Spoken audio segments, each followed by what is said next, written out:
உங்களுடைய தங்கம், வெள்ளி, வைர நகைகளை உடனே செல் பண்ணுமா? நம்பிக்கையான நிறுவனம் Max Gold. Call 04445454545. Max Gold, cash for gold. வணக்கம் my dear zonemates, welcome to Shafi Zone. நான் உங்க ஷஃபி. அண்ட் இன்னைக்கு நம்ம பார்க்க போறது சட்டமன்ற கொடுமைகள். முதலமைச்சர் அவர்கள் தன்னுடைய வெற்றி குறித்த நம்பிக்கை இல்லாத காரணத்தினால ஊழல் சக்தின்னு சொன்னீங்க. சோசியல் மீடியால மக்கள் உங்களை பார்த்து கேள்வி கேட்க ஆரம்பிச்சிட்டாங்க. உங்களுக்கு ஓட்டு போட்ட மக்களே நடக்கிறதெல்லாம் பார்த்துட்டு ஒரு பெரிய தப்ப பண்ணிட்டோமோன்னு இன்னைக்கு வருத்தப்பட ஆரம்பிச்சிட்டாங்க. ஆளுங்கட்சியை விட எதிர்கட்சி தான் ரொம்ப ஸ்ட்ராங்கா இருக்கணும். அவங்க கேட்கக்கூடிய கேள்விகள் ரொம்ப ஸ்ட்ராங்கா இருந்தாதான் ஆளுங்கட்சி அவங்க இஷ்டத்துக்கெல்லாம் ஆட்டம் போடாம ஒவ்வொரு முடிவுகள்லயுமே சரி ஓகே இது எடுத்தா கரெக்டா இருக்குமா, எதிர்கட்சிகள் எதுவும் கேள்வி கேட்க மாட்டாங்களா அப்படின்னு யோசிச்சு பண்ணுவாங்க. அப்படி இல்லைன்னா அவங்க இஷ்டத்துக்கு என்ன வேணா பண்ணிட்டு போயிருவாங்கன்ற மாதிரி இருக்கும் இல்லையா? சோ அப்படி பார்க்கும்போது இப்போ தமிழ்நாட்டை பொறுத்த வரைக்கும் எதிர்கட்சியா இருக்கிறது வந்து டிஎம்கே தான். அண்ட் எதிர்கட்சி தலைவரா இருக்கிறது உதயநிதி ஸ்டாலின் தான்றது எல்லாருக்கும் தெரியும்.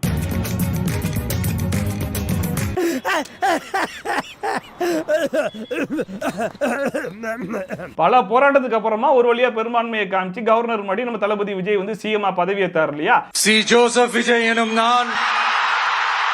அதுக்கப்புறம் மறுபடியுமே சட்டமன்றத்தில் வச்சு பெரும்பான்மையை நிரூபிக்கணும் அப்படின்னு சொல்லியிருந்தாங்க. அன்னைக்கு 144 காமிச்சிட்டாங்கன்றது ஊரறிஞ்ச விஷயம் தான்.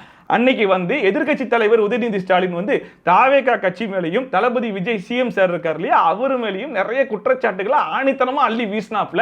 சோ அது என்ன அப்படிங்கறத பாத்திரலாமா? பெரியோர்களே, தாய்மார்களே, ஒவ்வொரு நாளும் என்னென்ன நடந்திருக்குங்கிறத எதிர்கட்சியாக சில விமர்சனங்களோடு இங்க வைக்க நான் விரும்புகிறேன். ரத்த சுருக்கமாக பேசி உங்கள் மத்தியிலே விடைபெற ஆசைப்படுகின்றேன். தமிழக வெற்றி கழகம் ஆட்சி அமைக்கணும்னு பெரும்பான்மையான மக்கள் உங்களுக்கு வாக்களிக்கவில்லை. ஐயோ பாவம், அவரே கன்ஃபியூஸ் ஆயிட்டு.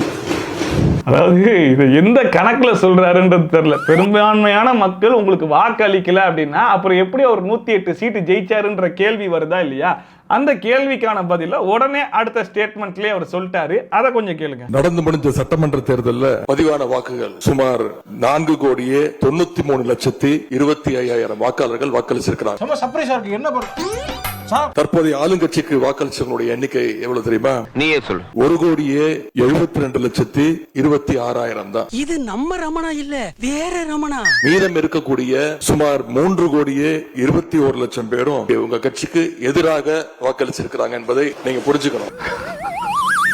அதாவது இது எப்படி சொல்றதுன்னு தெரியல. ஏன்னா இந்த எலெக்ஷனுக்கு முன்னாடி வரைக்கும் தாவேகா கட்சி ஒரு சீட்டு கூட ஜெயிக்காது. ஏன் தளபதி விஜயே ஜெயிக்க மாட்டாப்ல, 3% 4% வாங்குவாங்களான்ற கேள்வியை தான் கேட்டுக்கிட்டு இருந்தாங்க. தாவேகா தனித்து 50 வேண்டாம் 30 10 சீட் ஜெயிச்சிடும், நான் அரசியலே பேச மாட்டேன். இப்போ 35% கிட்ட வாங்கிட்டாங்கன்னு உடனே 65% மக்கள் உங்களுக்கு ஓட்டே போடலையே அப்படின்றத ஒரு பாயிண்டா எடுத்து வந்து பேசிக்கிட்டு இருக்காரு. சுமார் 3,21,00,000 பேரும் உங்க கட்சிக்கு எதிராக வாக்களிச்சிருக்கிறாங்க என்பதை நீங்க புரிஞ்சுக்கணும். நம்ம இளவரசர் உதய அவர்களே, நீங்க இன்னும் 90% ஜெயிச்சுட்டாங்க, சட்டசபையில உட்கார்ந்துட்டு இருக்கீங்க. இந்த எலெக்ஷன் மட்டும் இல்ல, இதுக்கு முன்னாடி இருந்த எல்லா எலெக்ஷனை எடுத்து பார்த்தாலும் அவங்களுக்கு கிடைச்ச பர்சன்டேஜை தவிர்த்து மற்ற பர்சன்டேஜ் எல்லாம் வந்து மத்தவங்களுக்கு போட்ட ஓட்டா தானே இருக்கும். அப்போ அவங்களை வெற்றியாளர் இல்லைன்னு சொல்லி அறிவிச்சிடலாமா? தமிழ்நாட்டை இதுக்கு முன்னாடி வரைக்கும் மிகப்பெரிய 2 திராவிட கட்சிகள் மட்டும்தான் மாறி மாறி ஆட்சியே பண்ணிருக்காங்க. 3வது கட்சி அப்படிங்கிற பேச்சுக்கே இடம் இல்லாம தான் இருந்துச்சு. நம்மளுக்கு தெரிஞ்சதுல 2 கட்சி 2 சின்னம். ஆனா தாவேகா அப்படிங்கிற கட்சி 3 வருஷத்துக்கு முன்னாடி ஆரம்பிச்சு அவங்க சந்திச்ச முதல் எலெக்ஷன்லயே வெற்றி பெற்றது மட்டும் இல்லாம தளபதி விஜய் முதல் எலெக்ஷன்லயே சிஎம் ஆயிருக்காப்ல. நீங்க அதை பாராட்ட வேணாம், ஆனா அதுக்குன்னு இப்படியே ஒரு பாயிண்ட் எடுத்து வைக்கிறது. தமிழக வெற்றி கழகம் ஆட்சி அமைக்கணும்னு பெரும்பான்மையான மக்கள் உங்களுக்கு வாக்களிக்கவில்லை. என்ன பார்பிக்யூ ஸ்மெல் வருது? பார்பிக்யூ ஸ்மெல் வரல. இவ்வளவு ஏங்க அன்னைக்கு நான் ஒரு ஆட்டோல டிராவல் பண்ணேன். அப்ப அந்த ஆட்டோ டிரைவர் கிட்ட இந்த அரசியல் பத்தி பேசிட்டு இருக்கும்போது அந்த மனுஷன் என்ன சொன்னாப்ல, நான் அதிமுகவுக்கு தான் ஓட் பண்ணேன். எதனால அப்படின்னா திமுக ஆட்சி வரக்கூடாது அப்படிங்கிற ஒரே நோக்கம் மட்டும்தான். ஆனா இப்போ வந்து திமுக வரல, அதிமுகவும் வரல, ஆனா தாவேகா வந்தது எனக்கு ஒரு சந்தோஷம் தான். நான் வந்து விஜய்க்கு சப்போர்ட் தான் பண்ணுவேன் அப்படிங்கிற மாதிரி அந்த மனுஷன் வந்து சொன்னாப்ல. ஸோ அவருடைய நோக்கம் வந்து அதிமுக வந்தா நல்லது, ஆனா திமுக வந்துடக்கூடாது அப்படிங்கிற எண்ணம் தான் அந்த மனசுக்குள்ள இருக்குது. அண்ட் இப்போ தாவேகா வந்ததை நான் வரவேற்கிறேன் அப்படிங்கறதுன்னு சொல்றாப்ல. ஸோ இந்த எலெக்ஷனுக்கு அப்புறமா எத்தனை பேர் வந்து அந்த மாதிரி ஒரு மைண்ட் செட்ல இருக்காங்கன்றது நமக்கு தெரியாது. ஓட்டு போட்ட அந்த பெர்சன்டேஜை மட்டுமே வச்சு அந்த மக்கள் மட்டும்தான் சப்போர்ட் பண்ணுவாங்க, அந்த பெர்சன்டேஜும் போக போக குறைஞ்சிட்டு தான் போகும் அப்படின்றத எந்த பாயிண்ட்டை வச்சு சொல்றாருன்னு தெரியல. எங்க இருந்து உங்களுக்கு இதெல்லாம் வருது? அதான்டா எனக்கு தெரியல. மேஜிக்கல் நம்பர்னு சொல்லுவாங்க. 118 உறுப்பினர்களை கொண்ட ஒரு கட்சியோ ஒரு கூட்டணியோ தான் ஆட்சிக்கு வர முடியும். இப்பதான் பிரைட் ஆரம்பிக்கலாம். இப்ப நம்பிக்கை கோருகின்ற ஒரு கட்சிக்கு அந்த நம்பர்ஸ் இருக்கான்னு கேட்டா இல்ல, 108 இடங்கள் தான் இருக்கு. அதுவும் அந்த கட்சியினுடைய தலைவர் மாண்புமிகு முதலமைச்சர் அவர்கள் தன்னுடைய வெற்றி குறித்த நம்பிக்கை இல்லாத காரணத்தினால முடியல 2 இடங்கள்ல போட்டி போட்டு அதுல ஒரு இடத்தை இன்னைக்கு ராஜினாமாவும் செஞ்சிருக்கிறார். எப்படி இந்த பாயிண்ட கொண்டு வந்து பேசுறதுக்கு எதிர்க்கட்சி தலைவருக்கு மனசு வந்துச்சுன்றது தெரியல. அந்த மனுஷன் 2 இடத்துல போட்டிட்டு ஏதாச்சும் ஒரு இடத்துல தோத்திருந்தா கூட சொல்லலாம். ஆனா அந்த மனுஷன் 2 இடத்துலயுமே ஜெயிச்சிட்டாப்ல, அதனால ஒரு இடத்துல ராஜினாமா பண்ணி தான் ஆகணும், அதனால ராஜினாமா பண்ணிருக்காப்ல. ஆனா தோல்வி பயத்துல தான் 2 இடத்துல நின்ட்டாராம். தன்னுடைய வெற்றி குறித்த நம்பிக்கை இல்லாத காரணத்தினால 2 இடங்கள்ல போட்டி போட்டு ஆளுங்கட்சிக்கு வெறும் 106 இடங்கள் தான் இருக்கு. ஆனாலும் தேர்தல்ல தனக்கு எதிரா எங்க தலைவர் அமைச்சர் கூட்டணியில போட்டியிட்ட கட்சிகளை எல்லாம் இன்னைக்கு சேர்த்துக்கிட்டு பெரும்பான்மைக்கான கடிதத்தை ஆளுநருக்கு கொடுத்து இன்னைக்கு இந்த ஆட்சி அமைக்கப்பட்டிருக்கு. உங்களுக்கு ஆதரவு கொடுக்கும் போது அவங்க சொன்ன இன்னொரு காரணமும் இருக்கு, அதையும் நம்ம ஞாபகம் வச்சுக்கணும். மதச்சார்பற்ற ஆட்சி அமையணும்னு சொன்னாங்க. ஆனா இப்ப இங்க என்ன நடந்திருக்கு? உங்க கொள்கை எதிரின்னு சொன்ன பாஜக தலைமையிலான என்டிஏ கூட்டணியில போட்டியிட்ட ஒரு சட்டமன்ற உறுப்பினரை அந்த கட்சி தலைவருக்கே தெரியாம திருட்டுத்தனமாக இந்த ஆட்சிக்கு ஆதரவு தர வச்சிருந்தீங்க. இப்ப நான் சொல்றது ரொம்ப டீசென்டான வெர்ஷன். அந்த திருட்டுத்தனமான வார்த்தை மட்டும் நிக்கிறேன். அந்த கட்சி தலைவருக்கே தெரியாம இந்த ஆட்சிக்கு ஆதரவு தர வச்சீங்க. அப்படி ஒரு சம்பவம் நடக்கவே இல்லைங்கிறத அந்த மனுஷனே ஓபன் ஸ்டேட்மெண்டா கொடுத்துட்டாப்ல. பட் இருந்தாலும் அந்த பாயிண்ட கொண்டு வந்து பேசிட்டு இருக்காப்ல. டென்ஷன் ஆயிடுவேன், சத்தியமா பேச மாட்டேன்டா. என்டிஏ கூட்டணியில் இருக்கக்கூடிய பெரிய கட்சியான அதிமுக இன்னைக்கு கிட்டத்தட்ட 2ஆ பிளவுபட்டிருக்கு. பிளவுபட்ட ஒரு குரூப் உங்களுக்கு ஆதரவு தெரிவிச்சிருக்காங்க. இது முக்கியமான பாயிண்ட். அதாவது யாருமே எதிர்பார்க்காத அன்னைக்கு வந்து 118 தான் கிடைக்கும் அப்படின்னு சொல்லி எதிர்பார்த்துட்டு இருக்கும் போது திடீர்னு சட்டமன்றத்துல ஒரு பயங்கரமான ட்விஸ்ட் ஒன்று நடந்துச்சு. அது என்னங்கிறத காட்டுற பாருங்க. தீர்மானத்தை ஆதரிப்போர் எழுந்து நிற்கும்படி கேட்டுக்கொள்கிறேன்.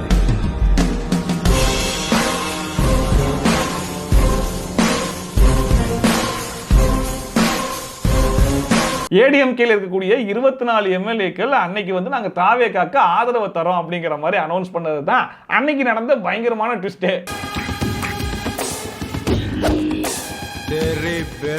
அடுத்து நடந்த இன்சிடென்ட் தான் மிகப்பெரிய ஒரு ட்விஸ்ட். பிளவுபட்ட குரூப்ல இருக்கக்கூடிய ஒரு தலைவரோட வீட்டுக்கு ஒரு புது சோஃபா போகுது.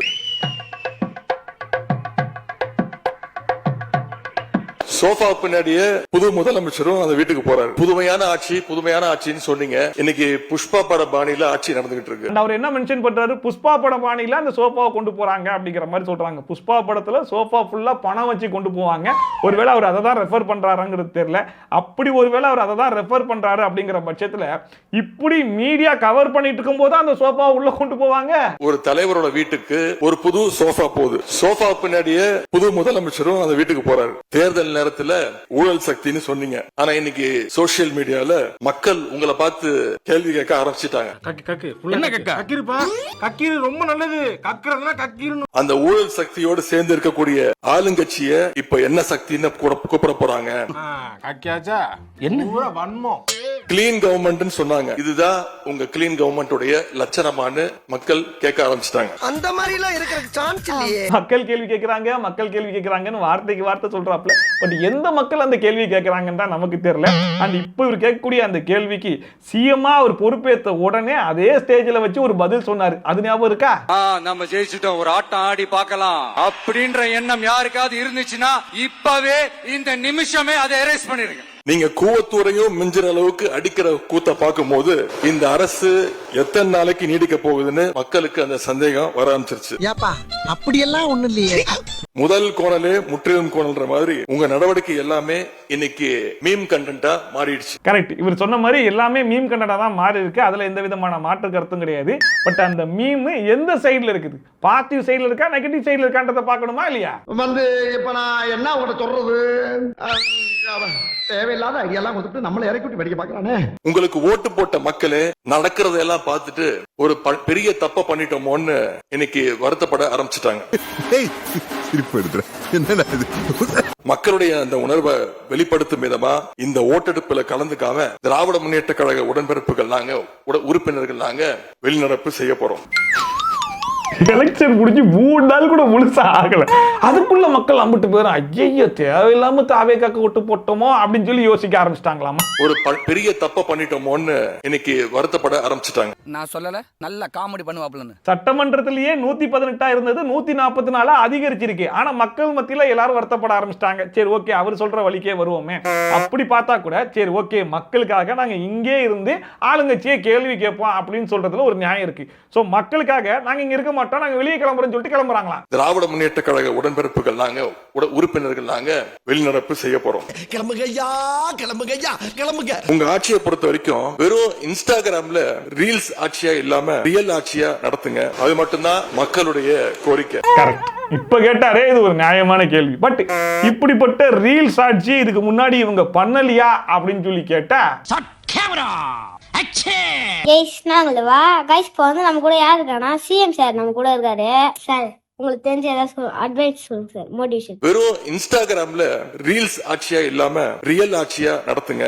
இன்ஸ்டாகிராம்ல ரீல்ஸ் போட்டு வைரலா சுத்திட்டு இருந்த 2 சின்ன பசங்களை கூப்பிட்டு வச்சு எலெக்ஷனுக்கு முன்னாடி ப்ரொமோஷன் பண்ணது யாரு? நீங்க. இன்ஃப்ளூயன்சர்ஸ் மீட் அப் அப்படின்னு சொல்லி எலெக்ஷனுக்கு முன்னாடி வச்சிருந்தது யாரு? நீங்க. சோ எலெக்ஷனுக்கு முன்னாடி வரைக்கும் இன்ஸ்டாகிராம் உங்களுக்கு தேவைப்பட்டுச்சு, அதுல ரீல்ஸ் உங்களுக்கு முக்கியமா இருந்துச்சு. ஆனா இப்போ அவங்களுக்கு சாதகமா வரக்கூடிய ரீல்ஸ் எல்லாம் உங்களுக்கு தேவையில்லை. அது வந்து எதிர்கட்சி தலைவர் இவ்வளவு கேள்வி கேட்கிறாப்புல, இவ்வளவு குற்றச்சாட்டு எடுத்து வைக்கிறாப்புல, பட் உங்க சிஎம் சார் கிட்ட இருந்து எந்த ஒரு ரியாக்ஷனையும் காணமே அப்படிங்கிற மாதிரி கேட்கறவங்களுக்கு அவர்கிட்ட ரியாக்ஷன் இல்ல, ஆனா ஆக்ஷன் இருந்துச்சு. அது என்னன்னு பாப்போமா? 717 மதுக்கடைகள் பள்ளி கல்லூரிகளுக்கு அருகில் இருக்கக்கூடிய கடைகள் என்று கண்டறியப்பட்டு அவை மூடப்படும் என்று உத்தரவு பிறப்பிக்கப்பட்டிருக்கு. அதாவது 1 இல்ல 2 இல்லங்க, மொத்தமா 717 ஒயின் ஷாப். அதுவும் எது பக்கத்துல? ஸ்கூலு, காலேஜ், வழிபாடு தலங்களாம். இது பக்கத்துல முதல்ல ஒயின் ஷாப் இருக்க கூடாதுங்கிறது தான் ரூலே. அதை மீறி இத்தனை ஒயின் ஷாப் வந்து தமிழ்நாட்டில் ரன் ஆயிட்டு இருந்திருக்கு. இதை கடந்த 5 வருஷமா ஏன் கண்டுபிடிச்சி ஸ்டாப் பண்ணல? இப்போ இவர் சிஎம் ஆன முதல் வாரத்திலே இது அமலுக்கு கொண்டு வந்திருக்காப்ல.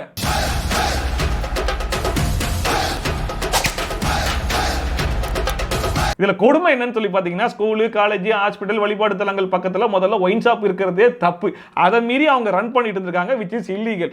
அதை தான் வந்து ஃபைன் பண்ணி இவர் வந்து க்ளோஸ் பண்ணிருக்காப்ல. அதுக்கு பாத்தீங்கன்னா அந்த ஒயின் ஷாப் ஓனர்ஸ்லாம் சேர்ந்து போராட்டம் பண்றாங்க. சாகும் வரை போராடுவோம். எந்த கடைகளையும் மூடாதீங்க, அதுக்கான கால அவகாசம் கொடுத்து ஒழுங்கான நடைமுறையை பின்பற்றி மூடுங்கன்னு சொல்றோம். ஒழுங்கான நடைமுறையை முதல்ல அவங்களே ஃபாலோ பண்ணல. எங்க ஒயின் ஷாப்பை வைக்க கூடாதோ அந்த இடத்துல கொண்டு போய் ஒயின் ஷாப்பை வச்சதே முதல்ல தப்பு. தப்பான இடத்துல ஒயின் ஷாப்பை வச்சிருக்க மூடுறான்னு சொல்லி சொன்னா எங்களுக்கு சரியான கால அவகாசம் கொடுங்கன்னு சொல்லி கேட்டுக்கிட்டு இருக்காப்லையா. கொந்தளிப்போம் கொந்தளிப்போம் கொந்தளிப்போம் கொந்தளிப்போம், எங்கள் கோரிக்கை நிறைவேறும் வரை கொந்தளிப்போம். மீட்டர்ஸ் கணக்குல வந்து 50 மீட்டர் இருந்து 500 மீட்டர்னு சொன்னிருந்தா கிட்டத்தட்ட தமிழ்நாட்டுல எல்லா கடைகளையும் மூடப்படும். சும்மாரா இந்த மூடப்படுற நிலையை வந்து தவிர்க்கிறதுக்கு பூர்ண மதுவிலக்காவே கொண்டு வாங்கன்னு சொல்லி நாங்க கடைக்க உரிமையாளர்கள், இட உரிமையாளர்கள் எல்லாருமே அதை தான் வலியுறுத்துறோம். இப்ப அவர் வாயாலே ரொம்ப ஓபன் ஸ்டேட்மெண்டா ஒரு வாக்குமூலம் ஒன்று கொடுக்குறாப்ல. அது என்னன்றதை நோட் பண்ணீங்களா? தமிழ்நாட்டில் இந்த ஸ்கூலு, காலேஜ், ஹாஸ்பிட்டல் இந்த மாதிரி இடத்துல 50 மீட்டர்ல இருந்து 500 மீட்டருக்குள்ள ஒயின் ஷாப்பே இருக்கக்கூடாது அப்படின்னு நீங்க ஒரு கணக்கெடுப்பு எடுத்தீங்கன்னா தமிழ்நாட்டில் இருக்கிற எல்லா ஒயின் ஷாப்பையும் மூடிதான் ஆகணுமா? அப்ப தமிழ்நாட்டில் கூடிய முக்காவாசி ஒயின் ஷாப் இந்த ரூல்ஸை ஃபாலோ பண்ணாம தான் வச்சிருக்காங்க போல. மீட்டர்ஸ் கணக்குல வந்து 50 மீட்டர் இருந்து 500 மீட்டர்னு சொன்னிருந்தா கிட்டத்தட்ட தமிழ்நாட்டுல எல்லா கடைகளையும் மூடப்படும். அதுலயும் அவர் ஃபைனலா ஒரு ரெக்வெஸ்ட் ஒன்று வைக்கிறாரு பாத்தீங்களா? அது ஒன்றும் சாதாரணப்பட்ட ரெக்வெஸ்ட்லாம் கிடையாது. அதுல ஒரு சின்ன சர்க்காசத்தை உள்ள வச்சிருக்காராமா. அதாவது தமிழ்நாட்டில் எங்கேருந்து அதிகமான வருமானம் வருது அப்படிங்கிறது ஊரறிஞ்ச விஷயம் தான். டாஸ்மாக் கடையிலிருந்து தான் வருது. அப்படி இருக்கும்போது 717 கடையை மட்டும் எதுக்கு க்ளோஸ் பண்ணிட்டு தமிழ்நாட்டில் இருக்கிற மொத்த கடையும் க்ளோஸ் பண்ணி விட்டுருங்களேன் அப்படின்னு சொல்லி கேட்கிறாப்லையா. கூடிய விரைவில் அதை பத்தி அவர் கன்சிடர் பண்ணாலும் நல்லா தான் இருக்கும். எதிர்பாராததை இதை எதிர்பார்க்கவே இல்லை சார். இருக்குது வர்றவங்களுக்கு. அப்போ தமிழ்நாட்டில் இன்னொரு முக்கியமான பிரச்சனை என்ன அப்படின்னு சொல்லி பாத்தீங்கன்னா, ரொம்ப தைரியமா போலீஸ் ஸ்டேஷன்ல போய் ஒரு கம்ப்ளைண்ட் கம்ப்ளைண்ட் கொடுக்கறது. எனக்கே பர்சனல் எக்ஸ்பீரியன்ஸ் இருக்கு. ஒன்னும் இல்லை, என்னுடைய போனு பாக்கெட்ல இருந்து கீழே விழுந்து தொலைஞ்சு போச்சு. அதை சைபர் கிரைம்ல போயிட்டு கம்ப்ளைண்ட் பண்ணலாம் அப்படின்னு சொல்லி போனேன். கடைசியில் அவங்க எப்படி என்கிட்ட பேசினாங்க அப்படின்னா, அந்த போன்லாம் பாக்கெட்ல இருந்து கீழே விழுறதுக்கான வாய்ப்பே இல்லை, நீயே வேணும்னே போனை கீழே போட்டுட்டு போனை காணும்னு சொல்லி நடிச்சுட்டு வந்து நிக்கிற அப்படிங்கிற மாதிரி பேசிட்டு இருந்தாங்க. அந்த டைம்ல எனக்கு என்ன சொல்றதுன்னே சத்தியமா தெரியல. இப்ப கேஸை எடுத்துப்பீங்களா மாட்டீங்களான்னு சொல்லி கேட்டதுக்கு அப்புறமா தான் கடைசியில எழுதி வாங்கினாங்க. அதுக்கான ஒரு சொல்யூஷனை இப்ப கொண்டு வந்திருக்காப்ல. அது என்னன்னு பாருங்க. ஸ்டேஷன்ல இருக்கக்கூடிய சிசிடிவி கேமரா ஆன் ஆயிருக்குன்னு சொல்லியிருக்கோம். யார் போலீஸ் கம்ப்ளைண்ட் கொடுத்தாலும் அதை வீடியோ ரெக்கார்ட் பண்ண சொல்லியிருக்கோம். முதல் பால்லிய சிக்ஸர். அதுக்கு சட்டமன்ற உறுப்பினராக ஒரு ஐடி விங்ல இருந்து ஒரு ஐடி விங்க சப்போர்ட் பண்றதுக்கும் ரெடியா இருக்கும்னு சொல்லியிருக்கோம். ஒவ்வொரு போலீஸ் ஸ்டேஷன்லயும் கம்ப்ளைண்ட் கொடுக்கக்கூடிய பொதுமக்களும் கம்ப்ளைண்ட் வாங்கக்கூடிய அதிகாரிகள் ஒரு வெளிப்படைத்தன்மையுடன் அந்த வீடியோவை வந்து பதிவு பண்ணி ரெக்கார்ட் பண்ணிட்டா நாளைக்கு இரு தரப்பு பக்கத்திலும் எந்த பிரச்சனை இருக்காது. கரெக்ட். கம்ப்ளைண்ட் கொடுக்கும்போது வீடியோ ரெக்கார்ட் ஆகுது அப்படிங்கும்போது நம்மளும் ரொம்ப தைரியமா அந்த கம்ப்ளைண்ட்டை கொடுக்கலாம். அந்த கம்ப்ளைண்ட்டை ரிசீவ் பண்றவங்களும் ஒரு பொறுப்போட ரிசீவ் பண்ணுவாங்க அப்படிங்கிற காரணத்தினால தான் இப்படி ஒரு ரூலை வந்து கொண்டு வர போறாங்க. சோ இது உண்மையிலேயே வரவேற்கத்தக்கது. இளைஞர்களோட கையில நாடு போகணுங்கிறதுக்கு இதை விட ஒரு நல்ல காரணம் தேவையில்லை. சரிப்பா, தாவேக்கா ஆட்சிக்கு வந்ததுல இருந்து இப்போ வரைக்கும் எந்த தப்புமே நடக்கவே இல்லையா அப்படின்னு சொல்லி கேட்டீங்கன்னா கண்டிப்பா ஒரு தப்பு நடந்திருக்கு. அதையும் சட்டமன்றத்துல விஜயகாந்த் ஒய்ஃப் வந்து அட்ரஸ் பண்ணியிருந்தாங்க. அது என்னன்றத பாருங்க. அப்படி உங்களுக்கு ராஜகுருவா இருந்தா உங்க பர்சனலா அவரை வச்சுக்கணும். அவரை வந்து அரசு உயர் பதவியில கொண்டு வந்து இளைஞர்களை நம்பி மக்கள் வாக்களிச்சிருக்காங்க. இந்த இளைஞர்களுக்கு நீங்கள் என்ன உதாரணத்தை சொல்கிறீர்கள்? தளபதி விஜயுடைய அஸ்ட்ராலஜர் ரதன் பண்டிட் அப்படிங்கிறவருக்கு அரசு பதவி வந்து கொடுத்திருந்தாங்க. அது வந்து தப்பு அப்படின்னு சொல்லி சட்டமன்றத்தில் வச்சு அவங்க வந்து கேள்வி கேட்டிருந்தாங்க. அந்த கேள்விக்கான பதில் இப்போ உடனே கிடைச்சிருக்கு. ஜோதிடர் ரிக்கி ரத்தன் பண்டிட் நியமனம் செய்யப்பட்ட உத்தரவை தமிழக அரசு தற்போது திரும்ப பெற்றிருக்கிறது. எஸ், அதாவது ஒரு தப்பு நடந்திருக்கு அப்படின்னா அந்த தப்புக்கு அவங்க எந்த விதமான ஆக்ஷனும் எடுக்காம இருக்கிறது தான் மிகப்பெரிய தப்பு. ஒரு தப்பு அப்படிங்கறத நம்ம சுட்டி காமிச்சதுக்கு அப்புறமா அது தப்புன்றத புரிஞ்சுக்கிட்டு அதுக்கான ஆக்ஷனை எடுக்கிறாங்க அப்படின்னா அதுதான் சரியான கவர்மெண்ட் அப்படின்னு சொல்லி நான் நினைக்கிறேன். அதை இவங்க சரியா பண்ணிருக்காங்கன்றத நான் நம்புறேன்.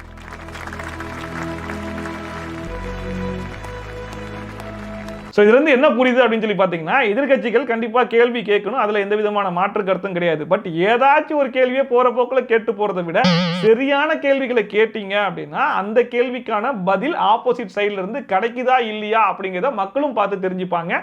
ஸோ அப்படிப்பட்ட கேள்விகளை இதுக்கப்புறமா வச்சு கேட்பாங்களா அப்படிங்கிறத நம்ம பொறுத்து இருந்து தான் பார்க்கணும். திராவிட முன்னேற்ற கழக உடன்பிறப்புகள் நாங்க உறுப்பினர்கள் நாங்க வெளிநடப்பு செய்ய போறோம். அண்ட் இப்போ எப்படிப்பட்ட ஒரு சேஞ்சஸ் நம்மளால பார்க்க முடியுது அப்படின்னு சொல்லி பார்த்தீங்கன்னா, இதுக்கு முன்னாடி நியூஸ் சேனலே பார்க்காதவங்க இப்போ 24 பேருக்கு வந்து நியூஸ் சேனலே பார்க்க ஆரம்பிச்சிட்டாங்க. இந்த பிக் பாஸ் லைவ் எல்லாம் எப்படி ஆர்வமா உட்காந்து பார்ப்பாங்க அந்த மாதிரி சட்டமன்றத்தை பார்க்க ஆரம்பிச்சிட்டாங்க. ஸோ ஆளுங்கட்சி என்ன பேசுறாங்க, எதிர்கட்சி என்ன பேசுறாங்க அப்படிங்கிறதெல்லாம் நீங்களுமே கவனிச்சிருப்பீங்க. ஸோ இதை பார்க்கும்போது உங்களுடைய கருத்து என்னவா இருக்கு அப்படிங்கிறத மறக்காம கமெண்ட் செக்ஷன்ல போட்டு விடுங்க. அண்ட் இதே மாதிரி ட்ரோல்ஸ் அண்ட் ரிவ்யூஸ்லாம் கண்டிப்பா பார்க்க நினைச்சீங்கன்னா மறக்காம சப்ஸ்கிரைப் பண்ணிட்டு பக்கத்துல கூட பெல் ஐகான் தட்டி விட்டீங்கன்னா நான் போடுற வீடியோட நோட்டிஃபிகேஷன் டான் டைம் கொஞ்சம் சேரும். ஸோ மீடியா மற்ற சூப்பரான வீடியோட சூப்பரான ரிவ்யூட சூப்பரான ட்ரோலோட சந்திக்கலாம். And bye from Shafi.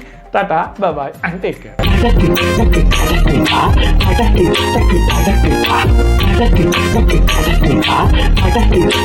Adakti